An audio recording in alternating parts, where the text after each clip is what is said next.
There is a moment in your life when you must stop asking where the money will come from and begin to understand where money must come from. Because the moment you decide that your present circumstances are not the final authority over your life, something changes within you, and that change within you is the beginning of every visible change around you. So today, I want you to listen with a different kind of attention. Not the attention of someone who is desperately waiting for money. Not the attention of someone checking the bank account every hour. Not the attention of someone asking when, how, or through whom the money will arrive. But the attention of someone who is learning to occupy the state of already having what they desire. Because the secret is not in chasing the result. The secret is in becoming inwardly familiar with the result before the outer world gives you evidence of it. And this is where the simple ladder technique becomes so powerful. Because on the surface it appears almost ridiculously simple. Yet beneath that simplicity is a profound principle of imagination, assumption, feeling, and inner conviction. And if you understand it correctly, you will see why an ordinary ladder can become a doorway into understanding how your entire reality responds to your consciousness.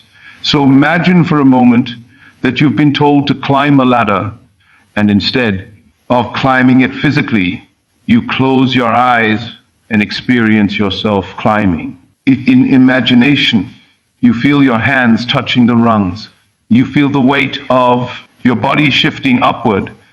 You feel the texture beneath your fingers. You feel your arms moving. You feel your feet rising from one rung to the next. You are not thinking about climbing. You are not hoping to climb. You are not saying someday, I will climb. You are experiencing yourself climbing now within the theater of your own mind.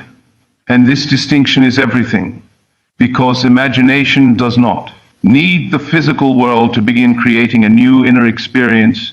And when you repeatedly enter that experience with enough naturalness, the mind begins to accept. It is something familiar, something possible, something real. And what becomes familiar within you begins to influence what you notice, what you expect, what you choose, what you believe, and eventually what you experience. So when you apply this principle to unexpected money, the purpose is not to sit around imagining piles of cash while secretly thinking, I have nothing, because that would mean the dominant feeling remains lack. And the image is merely being used to cover the feeling of absence. Instead, you begin by entering the state of someone who has already received the financial relief, already experienced the unexpected blessing, already opened the message, already seen the balance, already heard the words, already felt the gratitude, already experienced that deep breath that comes when you realize the problem has been solved. And you do not have to decide exactly how it happens, because the moment you become obsessed with the root, you place yourself back into the position of someone who does not have it, someone who is searching, calculating, worrying, and waiting, while the person who possesses something inwardly does not need to constantly ask how possession will happen. They simply know it is theirs, and that knowing is the feeling you are practicing. So tonight, or whenever you choose to do this, give yourself a few quiet minutes and imagine a scene that would naturally happen after the money has arrived. Not a scene showing the money coming, but a scene showing that it has already come. Because this is where the mind becomes occupied with the end rather than the struggle. Perhaps you imagine yourself looking at your phone and seeing a bank notification. Perhaps you hear someone saying, congratulations, everything has been taken care of. Perhaps you imagine yourself paying an important bill without fear. Perhaps you imagine yourself sitting peacefully and realizing that the financial pressure has disappeared. Perhaps you imagine yourself telling someone you trust, I cannot believe how perfectly this worked out, and then allow yourself to feel the relief of those words, because relief is often more powerful than excitement, and gratitude is often more natural than forced enthusiasm, and peace is often a better indication that you have entered the desired state than trying to make yourself feel wildly emotional. So do not force yourself to become excited. Simply become inwardly Satisfied because the goal is not emotional performance, the goal is acceptance. And when the mind accepts a new condition as natural, it begins to operate from that condition. And this is why the ladder exercise is more than a strange visualization experiment. It is a lesson in how easily the mind can experience something before the body physically experiences it. And once you understand that, you begin to see money differently. You begin to understand that money is not the beginning of the process. Money is the visible expression at the end of a chain of decisions, opportunities, actions, perceptions, relationships, timing, and circumstances. And while you cannot control every person or every event in the world, you can influence the state from which you move through the world. And that state can change what you notice and how you respond. So instead of waking up and immediately asking, where is my money? Ask yourself, what would I feel if the money problem were already solved? And then stay with that feeling for a few moments, not as an escape from reality, but as an exercise in changing your inner position. Because there is a tremendous difference between pretending that a problem does not exist and mentally rehearsing the condition in which the problem has been resolved. The first is denial. The second is deliberate imagination. And deliberate imagination can become a powerful tool when it is followed by sensible action. So if you need to send an invoice, send it. If you need to apply for work, apply. If someone owes you money, communicate clearly. If you have an opportunity to improve your income, pursue it. If you need to reduce unnecessary expenses, do it. Because imagination does not require you to become passive. It requires you to stop allowing fear to be the director of your actions. And this is where people misunderstand manifestation, because they imagine that the instruction is to do absolutely nothing. But the deeper principle is to stop acting from desperation and start acting from the identity of the person who expects a solution. And when you expect a solution, you often see possibilities that desperation makes invisible. You notice a person you should contact, an opportunity you previously ignored, an idea you never considered, a skill you could monetize, a conversation you need to have, a decision you have been postponing.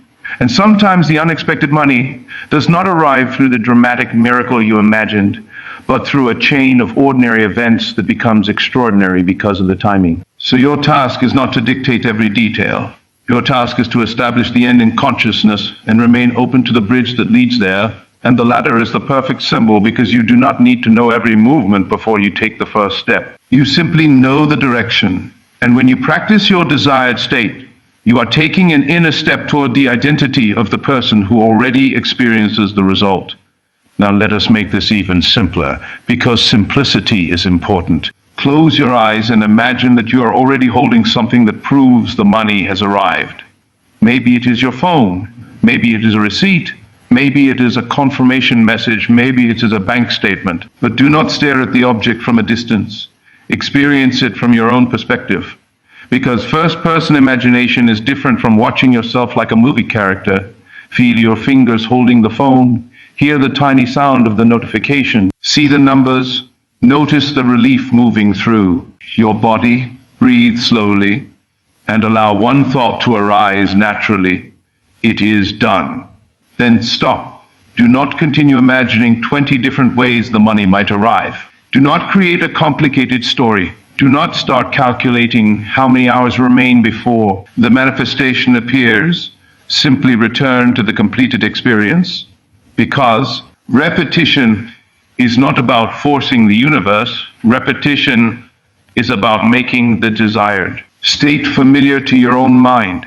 And when you return to that state again and again, you weaken the old habit of immediately expecting the worst, and you strengthen a new habit of expecting resolution. And this is particularly important with money, because money often activates powerful emotional patterns: fear, shame, comparison, urgency, and insecurity.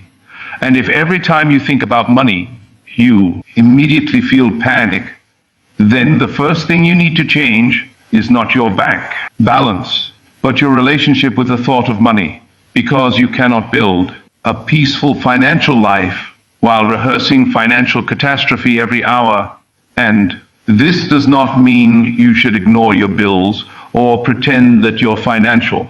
Responsibilities are imaginary. It means you should handle them without giving. Fear unlimited authority over your imagination.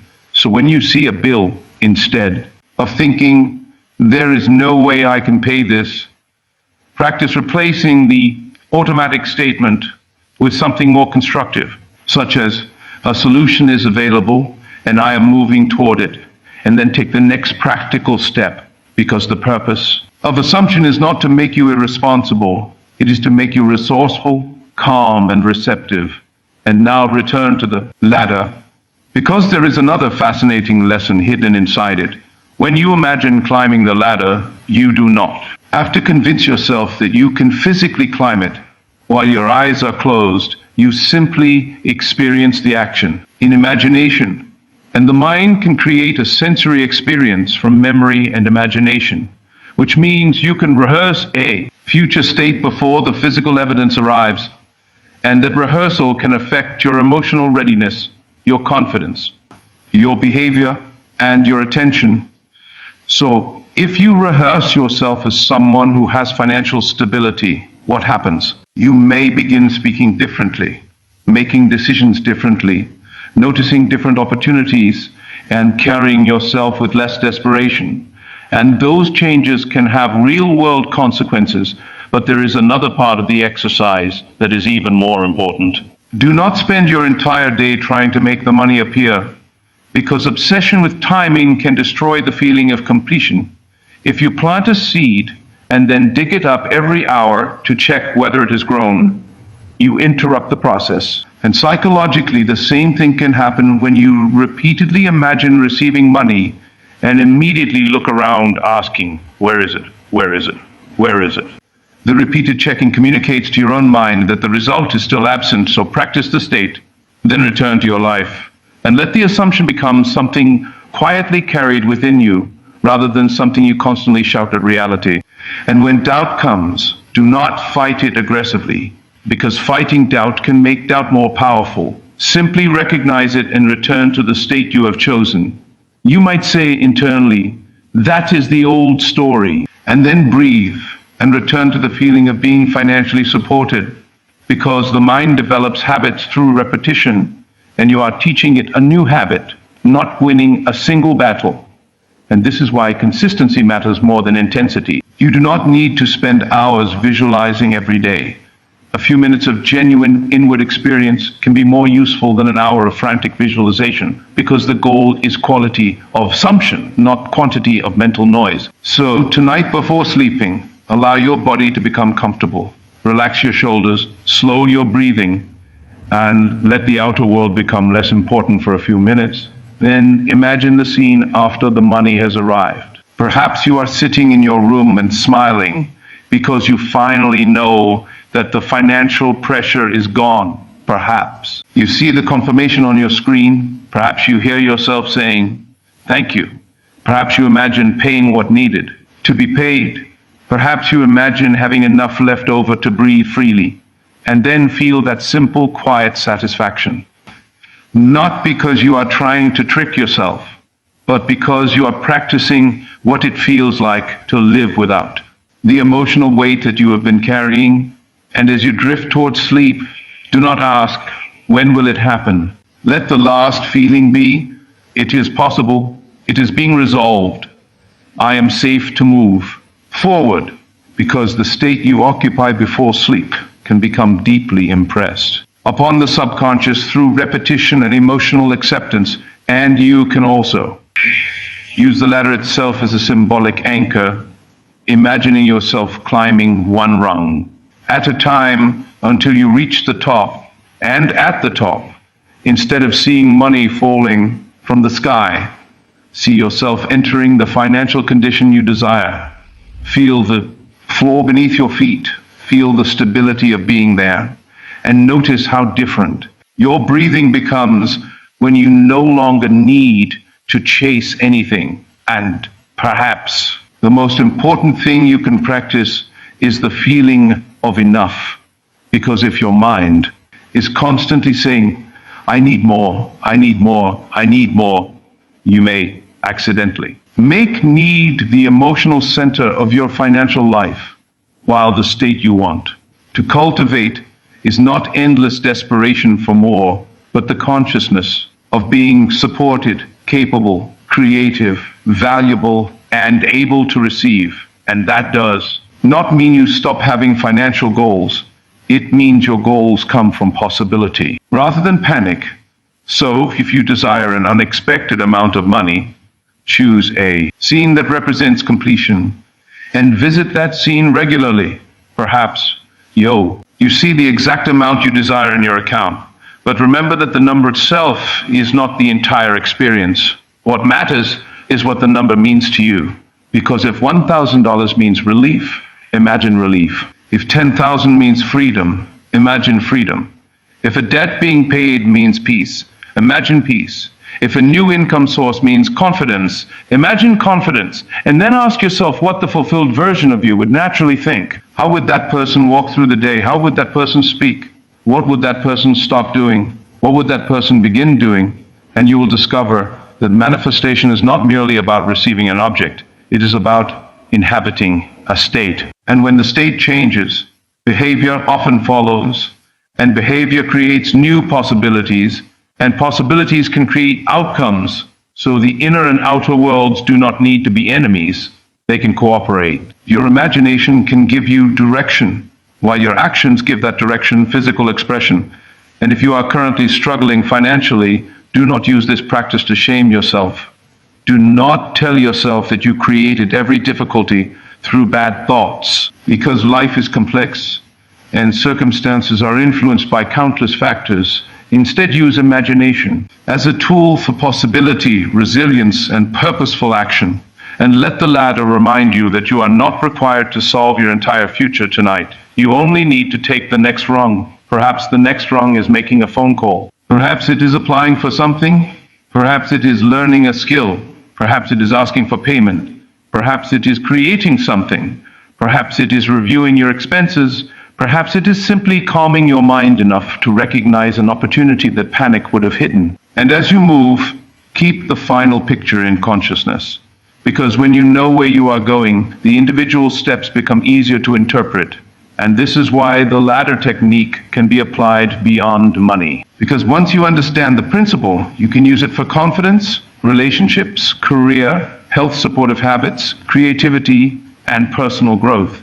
But money is a particularly powerful area because it exposes your assumptions quickly. You can tell what you believe about money by noticing what you say when money is discussed.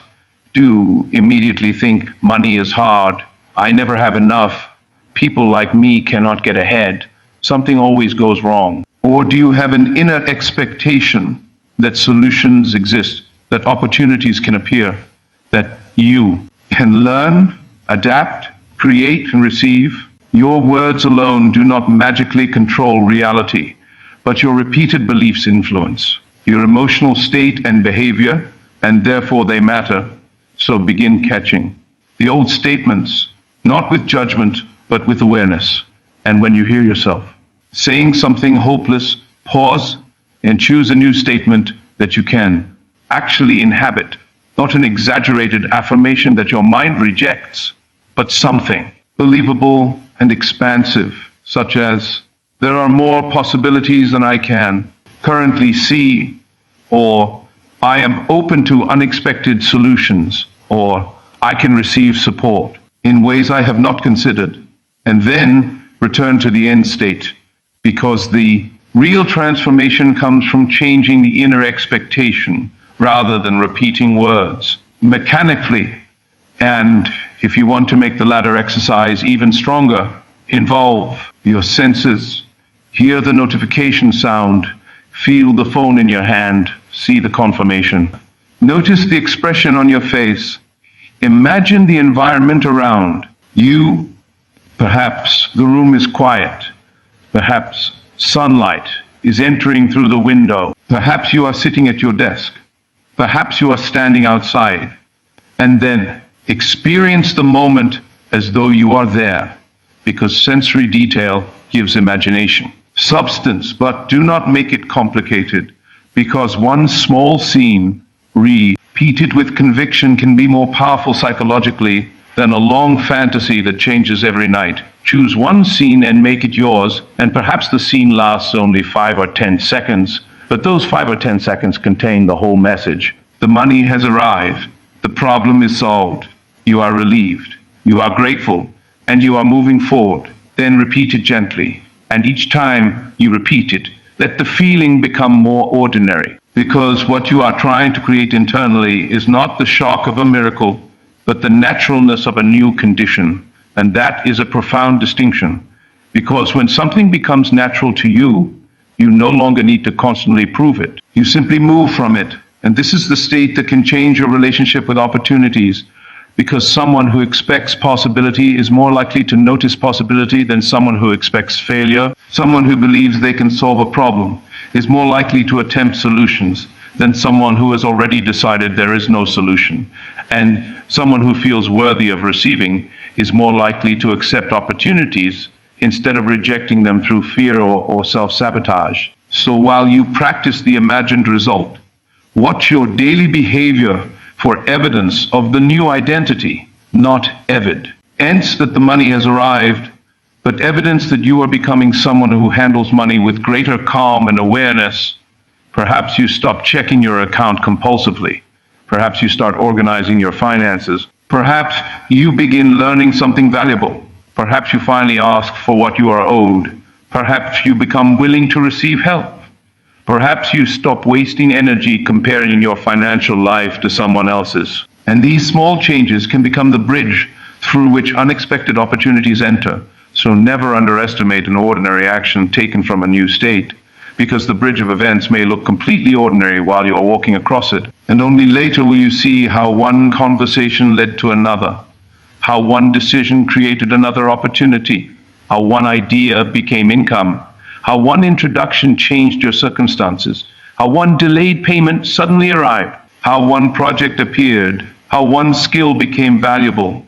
And you may call it coincidence, timing, opportunity, or providence. But regardless of the label, your job is not to predict the exact mechanism. Your job is to remain mentally available to possibility while taking responsible action.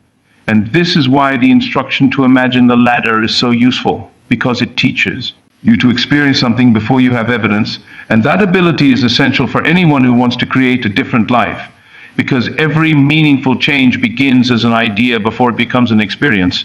Every business begins as an idea. Every invention begins as an idea. Every journey begins as an idea. Every new habit begins as an idea. And your financial future can also begin as an inner picture that you repeatedly return to until it becomes a guiding expectation. So do not dismiss the power of a small mental scene simply because it seems too simple. And do not worship the technique either, because the technique itself is not magic. It is a practice. And the deeper principle is the intentional use of imagination to rehearse a desired state, strengthen emotional possibility, and guide your actions toward a new outcome. And if you find yourself thinking, but what if nothing happens? Recognize that this question is asking you to predict the future before you have lived it. And prediction is not your responsibility. Practice is your responsibility, so return to the scene. Return to the feeling. Return to the practical next step. And then continue living, because your life is bigger than the manifestation you are waiting for. And you do not need to suspend your entire existence until money arrives. You can enjoy your day. Learn, work, laugh, rest, create, connect with people, and still carry the quiet inner assumption that solutions are available. And when the old fear returns, remember that fear is often an old reflex rather than a prophecy. It can appear without being obeyed, and you can let it pass while choosing a different response. And perhaps the strongest sentence you can carry with you is simply this: I do not need to know how. I only need to know what it feels like when it is done. Because when you stop trying to control every detail, your mind becomes less crowded. And when your mind becomes less crowded, you become more capable of seeing what is actually in front of you. And sometimes the answer you were desperately trying to imagine arrives through a route you never considered, which is why insisting on one specific method can become another RM of limitation. So imagine the end, but remain flexible about the middle. Imagine the financial relief, but remain open about its source. Imagine the solved problem, but remain open about the sequence of events. Imagine the unexpected blessing, but do not demand that it arrive in exactly the package you designed, because life can be more creative than your current imagination. And when you practice this way, you begin to replace desperation with expectancy. And expectancy has a different energy, a different posture, a different rhythm, because desperation says, I must have this or I cannot be okay, while expectancy says, I am moving toward a solution and I'm open to receiving it. And that difference can change the way you move through every conversation, every opportunity, every decision, and every challenge. So if you are listening to this while worrying about money, take one slow breath right now, relax your jaw, lower your shoulders, and imagine for a few seconds that the message you have been waiting for has already arrived. See yourself reading it. Feel the relief. Let your body experience the release of tension and say internally, it worked out. Not as a desperate command, but as a gentle experience. Then imagine yourself going about your day afterward, because the sign of completion is not that you are staring at the money all day. It is that you are free to live again. You can return to your work, your family, your goals, your creativity, your plans, because the financial issue no longer occupies every corner of your consciousness. And that is the state you want to rehearse, the state of being free enough to focus on life rather than constantly fighting for survival. And if you have a specific amount in mind, you can imagine seeing that amount. But do not make the number your God, because the deeper desire is usually what the number represents. Perhaps security, freedom, dignity, opportunity, generosity, independence, or peace. And when you identify the deeper feeling, your visualization becomes much more natural. Because you are not simply imagining digits on a screen, you are imagining what those digits would mean in your life. And then you can create a tiny scene that captures that meaning. Maybe you are paying the final amount on something and feeling the weight disappear. Maybe you are sitting with your family knowing there is enough. Maybe you are planning something you previously thought was impossible. Maybe you are smiling because you no longer have to say no to every small desire, and whatever scene you choose, let it be hers. Oh no, let it feel natural. Let it be something that would genuinely satisfy you, because the mind responds more naturally to scenes that have emotional meaning, and then repeat it without strain. And if you fall asleep while imagining it, allow yourself to sleep. If you forget about it during the day, do not panic. If doubt appears, do not restart the entire process. Simply return when you remember, because you are not trying to achieve perfection. You are developing a new mental habit, and habits are built through returning. And every return is another opportunity to strengthen the state. So think of yourself as standing at the bottom of the ladder, not because you are lacking, but because you are beginning a journey, and each rung represents a shift in consciousness. The first rung is awareness of your current assumptions. The next is choosing a desired end. The next is imagining it from within. The next is feeling its naturalness. The next is releasing the obsession with how. And the next is moving through the day with practical openness. And you do not need to jump from the bottom to the top in one dramatic moment. You can simply take one rung at a time. And perhaps today your only task is to stop repeating the old financial story. Perhaps tomorrow your task is to imagine the solve.